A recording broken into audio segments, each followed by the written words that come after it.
औज़ुबिल्लाहिमिनश्शैतानिर्रजीम बिस्मिल्लाहिर्रहमानिर्रहीम।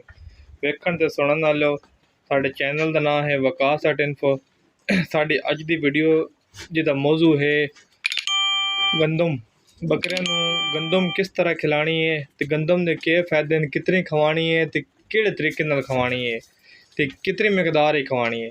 ਇਹ ਸਾਰੇ ਮੌਜੂ ਅੱਜ ਇਨਸ਼ਾਅੱਲਾ ਤੁਹਾਨੂੰ ਇਸ ਵੀਡੀਓ ਦੇ ਵਿੱਚ ਦੱਸਿਆ ਸੀ ਤੇ ਇੰਤਹਾਈ ਦਿਲਚਸਪ ਵੀਡੀਓ है। तुसी वीडियो सारी एंड तक रखनी, इंशाल्लाह बहुत ज़्यादा इन्फॉर्मेशन तुहानू मिलती। अच्छा, सब तो पहले तुसा क्या करना भाई, अजकल के जोड़े वंडे हैं ना, तकरीबन सारे वंडे, तकरीबन कोई वंडा भी है ना 100 रुपये किलो तो सस्ता कोई नहीं, जोड़ा आम रूटीन मकदार ही मिलता पाया 100 रुपये किलो। तो इस टाइम एक किसाना का फार्म आ रहे हैं, कारण किसानों की चलो जी होनी ही होगी, जो फार्म वाले हैं ना जिन्हें अपने माल डंगर रखा है उन्होंने का एक बेहतरीन मौका है अपने बकरियां, अपने जानवरों, अपने मज्झों, बकरियां जिन्होंने भी मोटा करने का, क्योंकि गंदम का रेट इंतहाई मुख्तसार है, इंतहाई सस्ता है। जितनी ये ज़्यादा कीमती है इतना इसका रेट कम हो गया है। साढ़े इलाके के तकरीबन 5000 तो लैके 5500 का 100 किलो मिल रहा है जिन्हें बोरी सदेने तो वह 55 तो 50 रुपये किलो पौंदी पई है। लिहाजा तुसी सब तो पहले क्या करना भाई, तुसी अगर पूरे साल का अगर तुहाडे कोल जानवर हैं कुर्बानी वाले हैं, जिवें हुण कुर्बानी च तकरीबन 1 महीना रह गए, तुसी क्या करना भी कोई ऐसा तरीका होवे, किहड़ा ऐसा वंड होवे जिस नाल साडे जानवर मोटे भी हो वंजन ते कम खर्चा भी होवे। इस कारण मैं तुहानू एक इंतहाई दिलचस्प जिहा तरीका दस्सना, इंतहाई इन्फॉर्मेशन वाला है, जिस नाल तुहाडे बकरे इंशाल्लाह मोटे भी हो सन। तुहाडी बकरियां हैं, गब्बन हैं, निक्के बच्चे हैं, वड्डियां बकरियां हैं, जिस किस्म दी भी हैं, जिस सूरत च भी हैं, वो इंशाल्लाह खासन नहीं शौक नाल ते उहदे नाल इन्हां नूं फायदा ही बहुत ज़्यादा हो सी। तुसी सब तो पहले क्या करना, तुसी गंदम ले लैनी है। गंदम हुण फी जानवर अगर अद्धा किलो ही देइए ना तो 25 तो 30 रुपये फी जानवर का खर्चा है वंडे का, मतलब गंदम का अद्धा किलो फी जानवर खावे शाम नू तो वह 25 रुपये की कणक पौंदी। चलो तुसी 25 ना करो 30 कर लो, 30 रुपये की कणक अगर एक जानवर खा लैंदा तो वह महीने का खर्चा कितना बन पैंदा, 10 दिन का 300 900 रुपये एक महीने का खर्चा है। 900 रुपया अजकल कोई इतना इस तो सस्ता मंडा कोई नहीं।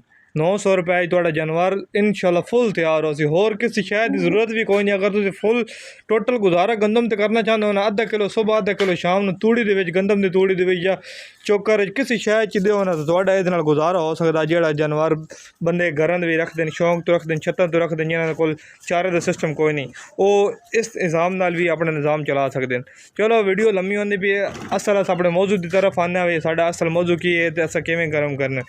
अच्छा, गंदम जिहड़ी हुण गर्मी की बेतहाशा यकदम गर्मी पै गई है तो गर्मी बहुत ज़्यादा है, तो गंदम किस तरीके नाल खवानी जिहदे नाल जानवर गर्मी भी नहीं करे, जानवर नूं नुकसान भी ना होवे ते जानवर नूं फायदा होवे। उहदा तरीका क्या है, तुसी गंदम नूं जिहड़ा ना भिगो के खवानी है, उहदे नाल उहदी जिहड़ी उहदे अंदर है ना जिहड़ी उहदी गरमैश वो ख़त्म होवे सी, जिहड़ा उहदा है ना असर तासीर वो नॉर्मल होवे सी। वो हुण किवें असां ख़त्म करनी है, हर चीज़ का एक तरीकाकार होंदा। हुण गंदम नूं तुसीं भिगोना, वो भी किस तरीके नाल भिगोना, किस तरीके नाल खवानी, उहदे भी नुकसान होंदा अगर तुसीं भी जेह्ड़ा ना उहदे नाल कोई गलत तरीका इस्तेमाल करे सो तां। अच्छा, तुसीं हुण इंज करना भी सुबह सवेरे जिस टाइम तुसीं फजर की नमाज़ पढ़ के आंदे हो, तुसीं इंज करना भाई गंदम ले लैनी। अगर तुहाडे कोल 6 जानवर हैं 3 किलो कर लैनी, 10 जानवर हैं 5 किलो कर लैनी, अद्धा किलो फी जानवर नूं तुसीं शुरू तो जेह्ड़ा ना हिसाब ला के लानी, बाद तुसीं वधा भी सकदे हो। अच्छा, 3 किलो गंदम मैं तुहानूं 6 जानवरों का हिसाब दस्सदा पिया। 6 जानवर हैं तुहाडे, उन्होंने तुसीं 3 किलो गंदम ले लैनी। हुण तुसीं रोज़ाना नहीं तोली रखनी भी, आई रोज़ाना 3 किलो तोलनी, रोज़ाना 3 किलो तोलनी, ये तो तुहाडे कोल बड़ा मसला बने रहा सी। तुसीं इंज करना, कोई एक बर्तन ले लेना, कोई कप हो गया या कोई किसी किस्म की तसली हो गई, उहदे विच तुसीं दाने पा लेने, एक बारी वजन कर लेना भी है कितना वजन आना, बिल्कुल छोटा कप है किलो आना, 3 तुसीं भर लेने हर रोज़ वास्ते 3 या 3 किलो वाला उहदे 3 जेह्ड़ा डबले विच पा लेने। मतलब ये तुसीं रोज़ाना नहीं तोलना है, एक बर्तन का तुसीं दड़ा कर लेना, उहदे विच इस तरह गंदम आंदी है, कोई पाओ तो तला भी हो जाए तो उहदा मसला कोई नहीं। अच्छा, वो तुसीं जिहड़ी ना 3 किलो गंदम ले लैनी, उन्होंने तुसीं पानी दे भिगो के रख देना। तुसीं उन्होंने रख देना तो जिस टाइम वो बिल्कुल नरम होवे ना, असर टाइम तुसीं करना, असर की नमाज़ पढ़ के जिस टाइम तुसीं आना तो तुसीं उहदे विचों पानी जिहड़ा ना वो एक बार सारा मतलब ज़ाया कर देना, विच वीट छोड़ना। पानी वीटण तो बाद तुसीं वध उहदे विच एक बार पानी पाना, ठंडा पानी पा के वो दोबारा तुसीं उहदे विच पानी वीट छोड़ना। ये पानी वीट के तो उसी तुसीं जिहड़ा ना एक कपड़ा ले लेना, कपड़ा ज़मीन ते बिछा के ना तो उहदे उत्ते तुसीं गंदम बिछा देनी, उन्होंने बिल्कुल खुश्क कर लेना। ਤੁਸੀਂ ਜਿਹੜਾ ਤੁਹਾਨੂੰ ਅਗਰ ਜਿਹੜਾ ਨਾ ਸਿੰਨੀ ਖਵਾਸੋ ਨਾ ਅਗਰ ਉਹ ਗਿੱਲੀ ਹੋ ਸੀ ਤਾਂ ਉਹਦੇ ਨਾਲ ATV ਦਾ ਵੀ ਖਤਰਾ ਹੈ ਤੇ ਜਾਨਵਰ ਖਾਂਦਾ ਵੀ ਨਹੀਂ ਸ਼ੌਂਕ ਨਾਲ। ਖੁਸ਼ਕ ਗੰਦਮ ਜਿਹੜੀ ਨਾ ਉਹ ਜਾਨਵਰ ਬਹੁਤ ਜ਼ਿਆਦਾ ਸ਼ੌਂਕ ਨਾਲ ਖਾਂਦਾ। ਲਿਹਾਜ਼ਾ ਇਸ ਚੀਜ਼ ਦਾ ਤੁਸੀਂ ਖਿਆਲ ਰੱਖਣਾ, ਉਹਨੂੰ ਖੁਸ਼ਕ ਲਾਜ਼ਮੀ ਕਰਨਾ ਹੈ, ਇਹਦਾ ਨੁਕਸਾਨ ਹੈ ਫਾਇਦਾ ਨਹੀਂ ਹੈ। ਲਿਹਾਜ਼ਾ ਇਸ ਕਾਰਨ ਖੁਸ਼ਕ ਜਿਹੜਾ ਨਾ ਉਸ ਦੀ ਤੁਸੀਂ ਕੋਤਾਹੀ ਨਹੀਂ ਕਰਨੀ। ਅੱਛਾ ਅਸਰ ਤੋਂ ਬਾਅਦ ਤੁਸੀਂ ਉਹਨੂੰ ਖੁਸ਼ਕ ਕਰ ਲੈਣਾ ਤੇ ਬਾਅਦ ਚੋਣੀ ਮਗਰਬ ਟਾਈਮ ਤੱਕ ਉਹ ਬਿਲਕੁਲ ਬਿਹਤਰੀਨ ਖੁਸ਼ਕ ਹੋਵੇ ਸੀ ਉਹ ਤੁਸੀਂ ਅੱਧਾ ਕੋਲ ਫੀ ਜਾਨਵਰ ਨੂੰ ਤੁਸੀਂ ਪਾ ਦੇਣਾ। ਅਗਰ ਤੁਹਾਡੇ ਕੋਲ ਖੁਰਲੀ ਹੈ ਤਾਂ ਉਹਨੂੰ ਤੁਸੀਂ ਵਿੱਚੋਂ ਆਪਣੇ ਜਿਹੜੇ ਪੱਟੇ ਛੱਟੇ ਸਾਫ਼ ਕਰਕੇ ਉਸ ਵਿੱਚ ਸੱਟ ਦੇਣਾ, ਆਪੇ ਉਹ ਖਾ ਲੈ ਸਨ। ਜਾਂ ਤੁਸੀਂ ਅਲੱਗ ਜਿਵੇਂ ਹੀ ਤੁਹਾਡੇ ਅੱਗੇ ਤਰਤੀਬ ਹੈ ਤੁਸੀਂ ਉਸ ਤਰਤੀਬ ਨਾਲ ਉਹਨਾਂ ਨੂੰ ਖਵਾ ਦੇਣਾ। ਇਹ ਇੱਕ ਬਿਹਤਰੀਨ ਖੁਰਾਕ ਹੈ ਬੱਕਰੀ ਦੀ। ਉਹਨੂੰ ਇਹ ਅਗਰ ਗੰਦਮ ਖਾ ਲੈਂਦੀ ਉਹਨੂੰ ਕਿਸੇ ਵੰਡੇ ਦੀ ਜ਼रूरत ਕੋਈ ਨਹੀਂ, ਹੋਰ ਕਿਸੇ ਚੀਜ਼ ਦੀ ਜ਼रूरत ਕੋਈ ਨਹੀਂ। ਗੰਦਮ ਇੱਕ ਮੁਕੰਮਲ ग़ਿज़ਾ ਹੈ ਜਾਨਵਰਾਂ ਕਾਣ ਵੀ ਇਨਸਾਨਾਂ ਕਾਣ ਵੀ। ਤਕਰੀਬਨ ਇਹਦੇ ਵਿੱਚ ਬੇਤਹਾਸ਼ਾ ਤਾਕਤ ਹੈ। अल्लाह ताला ਦੀ ਤਰਫੋਂ ਬੜੀ ਵੱਡੀ ਨਿਅਮਤ ਹੈ। ਲਿਹਾਜ਼ਾ ਤੁਸੀਂ ਇਸ ਤਰ੍ਹਾਂ ਜਿਤਨੀ ਗੰਦਮ ਅਗਰ ਤੁਹਾਡੇ ਕੋਲ ਜਾਨਵਰ ਹਨ, ਤੁਸੀਂ ਅਗਰ ਕੁਰਬਾਨੀ ਦੇ ਜਾਨਵਰ ਰੱਖਣੇ ਤੇ ਤੁਸੀਂ ਮੌਕੇ ਤੋਂ ਫਾਇਦਾ ਉਠਾਓ। ਤੁਸੀਂ ਗੰਦਮ ਅਗਰ ਜਿਹੜੀ ਨਾ ਹੁਣ ਇਸ ਟਾਈਮ ਬਿਲਕੁਲ ਸਸਤੀ ਮਿਲ ਰਹੀ ਹੈ, ਤੁਸੀਂ ਗੰਦਮ ਲੈ ਲਓ ਤਾਂ ਕਿ ਤੁਹਾਡੇ ਜਿਹੜਾ ਨਾ ਜਾਨਵਰਾਂ ਨੂੰ ਜ਼ਿਆਦਾ ਤੋਂ ਜ਼ਿਆਦਾ ਕੋਈ ਫਾਇਦਾ ਹੋ ਸਕੇ। ਕਿਉਂਕਿ ਗੰਦਮ ਦਾ ਉਮੀਦ ਹੈ ਜ਼ਿਆਦਾ ਬੰਦੇ ਦੇ ਖਦਸ਼ਾਤ ਹਨ। ਜਿਹੜੇ ਬੰਦੇ ਨਾਲ ਕੋਈ ਥੋੜਾ ਬਾਲਾ ਮੇਰਾ ਰਾਬਤਾ ਹੋਇਆ ਉਹ ਕਹਿ ਰਹੇ ਨੇ ਗੰਦਮ ਦਾ ਰੇਟ ਵਧਣ ਦਾ ਖਤਰਾ ਹੈ ਕਿਉਂਕਿ ਸਟਾਕੀਆ ਵਿੱਚ ਪੈ ਗਿਆ। ਸਟਾਕੀਆ ਬਹੁਤ ਜ਼ਿਆਦਾ ਗੰਦਮ ਸਟਾਕ ਕਰ ਰਹੇ ਤੇ ਗੰਦਮ ਦਾ ਰੇਟ ਵਧਣ ਦੇ ਚਾਂਸ ਹਨ। ਗੌਰਨਮੈਂਟ ਤਾਂ ਲੈ ਕੋ ਨਹੀਂ ਰਹੀ, ਲੇਕਿਨ ਫਿਲਹਾਲ ਦੀ ਘੜੀ ਮਹੀਨਾ ਡੇਢ ਜਿਹੜਾ ਹੈ ਨਾ ਇਹਦੇ ਵਿੱਚ ਤੁਸੀਂ ਗੰਦਮ ਬੜੀ ਬਿਹਤਰੀਨ ਰੇਟ ਤੇ ਬੜੇ ਅੱਛੇ ਤਰੀਕੇ ਨਾਲ ਮਿਲ ਸਕਦੀ। अच्छा ये तुसी हुण जेह्ड़ा कुछ बंदे भी सवाल करने कमेंट पुछदे या वैसे कॉल करने और ये अग्गा बन बकरी दे सकते हैं, खाली दे सकते हैं या किसी बच्चे दे सकते हैं। ये छोटे बच्चों कहानी बेहतरीन है क्योंकि दाना बिल्कुल नरम होगा, छोटे बच्चे आराम नाल हजम कर लेने।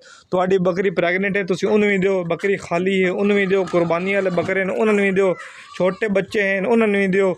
हर किस्म के जानवर खान जितने भी जानवर हैं तुहाडे उन्हें खाने बेहतरीन ज़बरदस्त है। अगर तुहाडी बकरी जिहड़ी है दुध वाली है तुसी उन्हें देंदे हो तो इंशाअल्लाह तुसी दुध बेहतर फर्क वेख सको। तुसी काफ़ी नालों ज़्यादा वो दुध फर्क आवे सी, दुध वधा आवे सी, उहदे उत्ते मतलब मास आवे सी, बोटी आवे सी, जिहड़ी हड्डियां वाली वो खत्म हो गए सन। अगर एक महीना तुसी खवाया तो उस तो बाद तुहानू रिजल्ट नजर आने लग पए सन। अच्छा जी बंदे कोई सवाल करते हैं जी असां 4-5 दिन गंदम खवाई, 4-5 दिन गंदम खवाई जरी सारा नहीं फर्क पिया। ओ मेरे भाई इंज फर्क किदे पौंदा है? अज तुसी खवाओ तो कल फर्क पवो। तुसी आखो अज साडी बकरी अद्धा किलो दुध दे रही, असां उन्होंने अद्धा किलो गंदम खवा दी, कल किलो चाहिए नहीं, ये गल गलत है। कोई भी शै वे उहदा आराम नाल रिजल्ट मिलता है। तुसी थोड़ी जी सबर नाल तहम्मुल नाल काम लेना तो इंशाअल्लाह तुसी अपने रिजल्ट विखा है तो तुसी ये चीज़ तरीका अपनाओ, इंशाअल्लाह तुहानू बहुत फ़ायदा हो सी। लिहाजा महंगे वंडा तू फिलहाल जान छुड़ाओ। अल्लाह ताला दे एक जेह्ड़ा तुहाडे कण नेमत आई है, साढ़े कण नेमत आई है, जेह्ड़ा एक रेट बड़ा मुख्तसर हो गया। जट्टां कण तो थोड़ी परेशानी बनी है लेकिन इंसान ने इस तो फ़ायदा उठाना चाहिए। लिहाजा तुसी ये तरीका आजमाओ अपने कुर्बानी दे बकरियां नू, अपनी बकरियां नू किसी किस्म दी जेह्ड़े जानवर सारे नू ये दे के तैयार करो क्योंकि अगों क्रॉसिंग सीजन आ रहा है। जानवर दी सेहत ठीक हो सी, जानवर मोटा ताज़ा हो सी तो इंशाअल्लाह ओहदे ठहरन दे भी ज़्यादा चांस बन सन।